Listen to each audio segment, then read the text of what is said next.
আজকে আমরা দেখব ভিএমওয়ারের বেস্ট প্র্যাকটিস।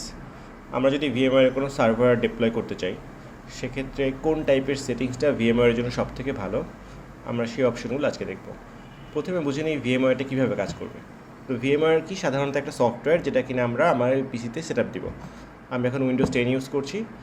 তো ভিএমওয়ার সফটওয়্যারটা নর্মালি আর বাদ বাকি যেসব সফটওয়্যারগুলো আছে ওগুলোর মতো করে ডাউনলোড করে নিয়ে সেট আপ করতে হবে নেক্সট প্রেস করে। তো সেট আপটা আমরা দেখব না, এটা সবাই পারবেন। আমরা একটা ডায়াগ্রাম দেখে বুঝি ভিএমওয়ারটা কীভাবে কাজ করবে। এই নিচের যে বড় বক্সটা, এটা হচ্ছে আমাদের মেইন পিসিতে যে কোনো অপারেটিং সিস্টেম থাকতে পারে, উইন্ডোজ থাকতে পারে, লিনাক্স থাকতে পারে, বা ম্যাক থাকতে পারে। তো এর ওপরে আমরা ভিএমওয়ার ওয়ার্ক স্টেশনটা সেট আপ দিছি। এখন যখন আমার বাসায় একটা রাউটার আছে, এই রাউটারের আইপি হচ্ছে 192.168.0.1। সে ডিএইচসিপির থ্রুতে আমাকে একটা আইপি দিছে, ধরলাম এটা আমার ল্যান্ড পোর্ট। এই ল্যান্ড পোর্টের সাথে ডিরেক্টলি কেবল দিয়ে কানেক্টেড। তো আমি আইপি পাইছি ডিএইচসিপির থ্রুতে 0.2। তার আমার এই মেন পিসির আইপিটা হচ্ছে 0.2। এখন আমরা যখন ভিএমওয়ার সেট আপ দিছি, আমাদের পারপাসটা কি? পারপাসটা হচ্ছে আমরা এখন ভিএম লঞ্চ করব। সেই ভিএম হতে পারে উইন্ডোজে, হতে পারে ভিএমটা, আবার উইন্ডোজ সার্ভার হতে পারে, আবার লিনাক্সের রেড হ্যাট 7 হতে পারে, সেন্টোস হতে পারে, উবুন্টু হতে পারে। তো বিভিন্ন রকমের ভিএম আমরা লঞ্চ করতে পারি। তো ভিএমটা যে লঞ্চ করব, এই ভিএম রিসোর্সগুলো পাবে কোথায় থেকে? রিসোর্স বলতে তাকে তো একটা র্যাম দিতে হবে। সাপোজ একটা ভিএম আমি লঞ্চ করব, তাকে র্যাম দিতে হবে, সিপিইউ দিতে হবে। কয়টা সিপিইউ কোর পাবে সে, কয়টা র্যাম পাবে, কয় জিবি র্যাম পাবে, হার্ড ডিস্ক কতটুকু হবে, এই জিনিসগুলো কোত্থেকে অ্যালোকেট হবে আর কি। তো আমাদের ভিএমওয়ার সফটওয়্যারটা কী করতেছে, এই ভিএমওয়ার সফটওয়্যারটা আমার মেইন পিসিতে যে ওএস আছে, সেই ওএসের কার্নেলের সাথে কমিউনিকেশন করে আমাদের প্রত্যেকটা ভিএমের জন্য রিসোর্স অ্যালোকেট করবে।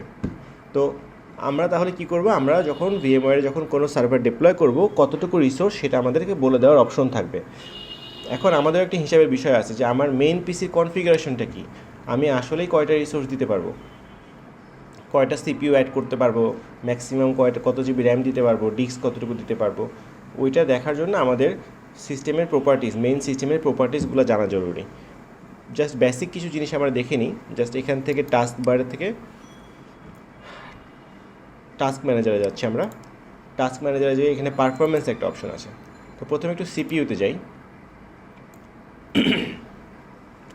ভার্চুয়ালাইজেশন অবশ্যই এনাবল করতে হবে।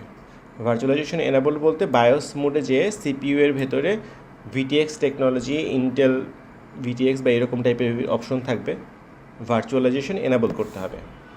এএমডির ক্ষেত্রেও ভার্চুয়ালাইজেশন এনাবল করতে হবে।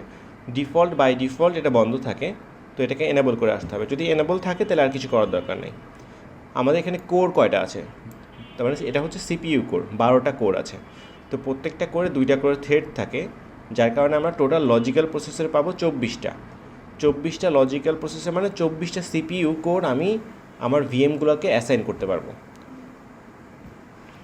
তো আমরা ধরে নিলাম 4টা কমই ধরলাম আমার কাছে 20টা কোর আছে অ্যাভেলেবেল, একদম 20টা কোর আছে। তো এই 20টা কোর দিয়ে আমি একটা করে কোর যদি প্রত্যেকটা ভিএমে দিই, তাহলে 20টা ভার্চুয়াল মেশিন আমি অ্যাট এ টাইম রান করতে পারবো। আবার যদি এমন হয় যে না কোনোটা হেভি লোডেড, সেক্ষেত্রে আমরা নাম্বারটা, ভার্চুয়াল মেশিনের নাম্বারটা কমায় নিয়ে এসে কোনোটাতে 4টা কোর লাগলে ওটাতে 4টা কোর দিব, কোনোটাতে 2টা কোর লাগলে 2টা কোর দিব। সবসময় চেষ্টা করবো মিনিমাল দিয়ে চেষ্টা করার জন্য। যদি দেখি যে আমার ল্যাব করার জন্য মিনিমালে হচ্ছে না, বেশি লাগবে, তখন আমরা বেশি দিব, পরে বাড়ানোর কোনো সমস্যা নেই। এখন সেকেন্ড যে অপশন, সেটা হচ্ছে র্যাম। মেমোরিতে যাই। টোটাল মেমোরি হচ্ছে 64 জিবি। তার ভেতরে আমি দেখতে পাচ্ছি 6 জিবির মতো অলরেডি ইউজ হচ্ছে, 6.8, প্রায় 7 জিবির মতো ইউজ হচ্ছে। তাহলে আমরা ধরতেছি, যেহেতু আমার এখানে অ্যাভেলেবেল র্যাম আছে, ধরলাম আমার কাছে 60 জিবির মতো র্যাম অ্যাভেলেবেল আছে। RAM 60 GB. ডিস্কে আসি।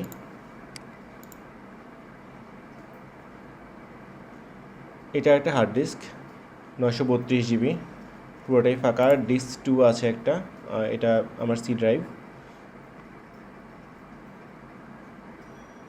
ডিস্ক 0 একটা থাকার কথা, এই যে ডিস্ক 0 একটা আছে। তো যথেষ্ট স্পেস আছে। তো এখানে আপনার কতটুকু স্পেস আছে এটা আপনি জাস্ট দেখে নিলেই হচ্ছে। আর এখান থেকে আর কিছু দেখার নেই। আমাদের যা দরকার ছিল সিপিইউ ছিল, র্যাম ছিল, আর একটা যেটা হতে পারে যে হচ্ছে একটু এখান থেকে যে একদম ভালো করে দেখে নিতে পারেন কোথায় আপনার স্পেস বেশি বেশি আছে। সাপোজ এটা আমার এখানে যেমন টিউটোরিয়ালে 82 জিবি ফাঁকা আছে, এর ভেতরে আমি রাখতে পারি।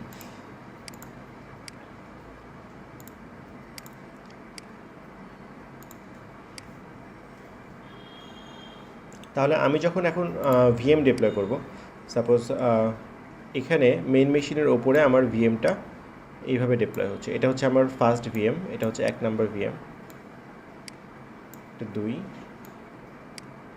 সাপোজ আমি এই 3টা ভিএমই ডিপ্লয় করলাম। এটাকে নাম্বার 2 দিচ্ছি, এটাকে নাম্বার 3 দিচ্ছি। এখন আমাদের এই ডিপ্লয়মেন্টের ক্ষেত্রে সবথেকে ইম্পর্টেন্ট বিষয় যেটা হচ্ছে আমাদের নেটওয়ার্কটা যখন সেট আপ করবো, নেটওয়ার্কটাকে অবশ্যই ব্রিজ মোডে থাকতে হবে।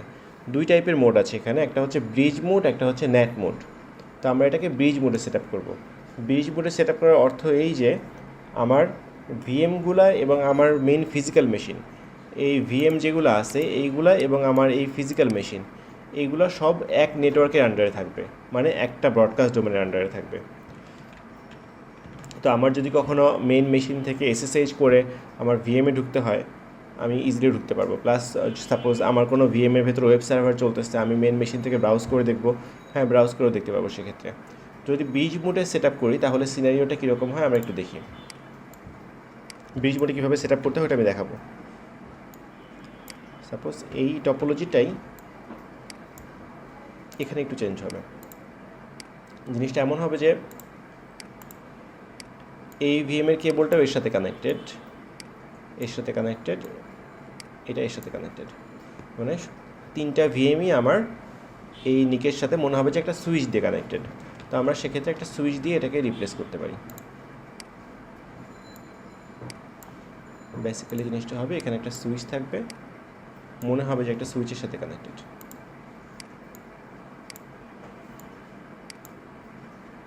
সো এখানে যদি একটা সুইচ থাকতো, ব্রিজ মোডে করা হয়েছে, মানে এই ইন্টারফেসের সাথে ব্রিজ মোডে করা হয়েছে যেন এরা সবাই একটা নেটওয়ার্কের ভেতরেই থাকে। এরকম যদি একটা সুইচ দিয়ে কানেক্টেড থাকতো তাহলে এই রাউটারের কাছ থেকে ডিএসসিপির থ্রুতে আমার মেন পিসিও যেই ব্লকের আইপি পেতো, ওই ব্লক থেকেই এই ভিএমগুলো আইপি পাবে। সবাই একটা ব্রডকাস্ট ডোমেনের ভেতরে আছে। এখন তাহলে আমরা দেখি ব্রিজ মোডের সেট আপটা কীভাবে কনফিগার করব। প্রথমে আমরা আমাদের ভিএমওয়্যারটা ওপেন করি।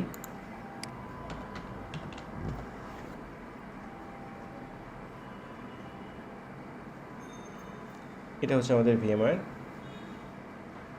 যখনই কোনো সেট আপ করতে যাব, সাপোজ এটা আমার একটা মেশিন দেওয়া আছে Red Hat 7, এটা একটা ভিএম, এডিট ভার্চুয়াল মেশিন। আমি এখান থেকে ডিভাইসের কী কী প্রপার্টিস সেগুলো দেখতে পাচ্ছি। প্রসেসর দেওয়া আছে একটা, memory 2 GB, hard disk 20 GB, network card bridge মোডে দেওয়া আছে।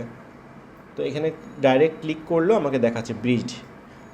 আর কানেক্ট অ্যাট পাওয়ার অন এই অপশনটাতে টিক দেওয়া থাকতে হবে যেন রিবুট হওয়ার পরে সিস্টেমের নেটওয়ার্কটা অটোমেটিক কানেক্টেড হয়ে যায়। অথবা এখান থেকে একটা অপশন আছে এডিট ভার্চুয়াল মেশিন সেটিং, এখান থেকেও ঠিক একই অপশনই আসবে। এই যে র্যাম বাড়ানো কমানো, কতটুকু র্যাম করতে যাচ্ছি, 2 জিবি দেওয়া আছে, আমি যদি স্ক্রল করে বেশি করতে চাই বেশিও করতে পারবো। নেটওয়ার্ক অ্যাডাপ্টারটা মাস্ট বি ব্রিজ মোডে থাকতে হবে। অনেক সময় দেখা যেতে পারে এইভাবে ব্রিজ মোডই করা আছে, বাট সাপোজ এখানে মেশিনে দেওয়া আছে IP 192.168.0.5, আপনার ভিএম 192.168.0.5 IP পাইছে, বাট আমি পিং করে পাচ্ছি না। 192.168.0.5 সাপোজ আমি পিং করে পাচ্ছি না, এমনও হতে পারে। বা এই মেশিনটা এই নেটওয়ার্ক পাচ্ছে না, ইন্টারনেট পাচ্ছে না, আমি মেশিন থেকে যখন পিং দিচ্ছি গুগলকে তখন গুগলকে পিং করে পাচ্ছি না, এরকম হতে পারে।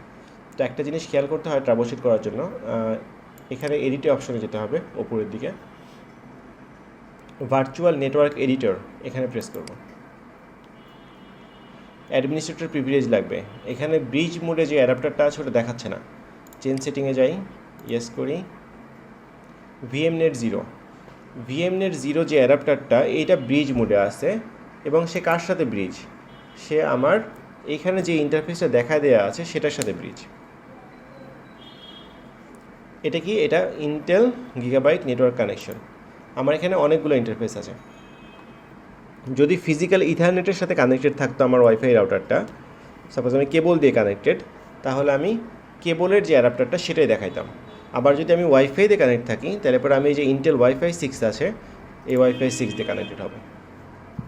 তার মানে যেই ইন্টারফেস দিয়ে আমি নেটওয়ার্কের সাথে কানেক্টেড থাকবো, সেই ইন্টারফেসের সাথে ব্রিজ হতে হবে, তাছাড়া কাজ করবে না। তাছাড়া আমি সরাসরি পিং করে পাবো না, বা আমার ভিএম যে মেশিনটা আছে ওইটাও পিং করে পাবে না। এমন হতে পারে যে আপনার অফিসে কেবল দিয়ে কানেক্টেড হতে হয়, তো অফিসে যে যখন আপনি, এখন যদি আমি ওয়াইফাই সিলেক্ট করে রাখি, অফিসে যে যদি কেবল দিয়ে কানেক্ট হই, তাহলে ওই ভিএমগুলোতে আমার ইন্টারনেট পাবে না। সাপোজ অফিসে বসে আমি ল্যাব করতে যাচ্ছি, তখন আমাকে এখানে চেঞ্জ করে নিতে হবে। সাপোজ অফিসে ছিল হচ্ছে ল্যান্ডটা, অফিসে ল্যান দেওয়া ছিল, ল্যান দিয়ে কানেক্টেড সুন্দর মতো আমি ভিএমের কাজ করতে পারতেছি। এখন বাসায় আমার ওয়াইফাই আছে, বাসায় যখন আবার আমি এই ভিএমটাকে রান করে টেস্ট করব, তখন আর কাজ করতেছে না, তখন বাসার ওয়াইফাই ইন্টারফেসের সাথে আমি ব্রিজ করতে যাচ্ছি। তো এখানে আসলে বলতেছে ব্রিজটা আসলে কার সাথে করবে? ব্রিজ করবে আমার এই ইন্টারফেসের সাথে। আমার বাসায় এখন যেহেতু ওয়াইফাই আছে, আমি ওয়াইফাই দিয়ে এটাকে ব্রিজ করব।